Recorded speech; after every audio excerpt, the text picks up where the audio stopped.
Why do we eat dairy foods on Shavuos? Many reasons are given for why we eat dairy foods on Shavuos, and I'm going to share some classic reasons with you. The most well-known reason is because when the Jewish people were given the laws of kashrut, of kosher, they suddenly discovered that all of the meat that they were eating until now was not kosher because they did not know how to properly slaughter animals. And therefore, their utensils, which absorbed from the non-kosher meat when they were cooking, was no longer kosher.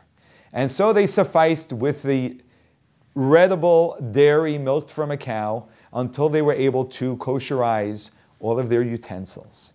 And so we eat dairy for that reason on Shavuos.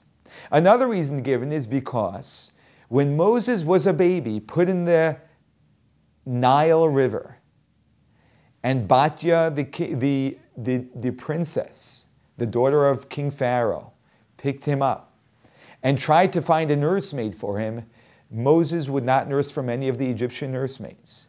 He would only nurse from a Jewish woman whose breast milk was produced from kosher food. And to remind God, recall this merit, we eat dairy, reminding God of this great merit and act of Moses when he was still yet just an infant. Another reason is so that this way we eat two meals. We eat a dairy meal, and we eat, for the festive celebration of the holiday, a meat meal, commemorating the shtei halechem, the two loaves of bread which were part of the sacrifice which we would bring in the temple every holiday of Shavuos, as spelled out in the Torah. And lastly, if you take the numerical value of the Hebrew word for milk, otherwise known as a gematria, where every Hebrew letter has a numerical value.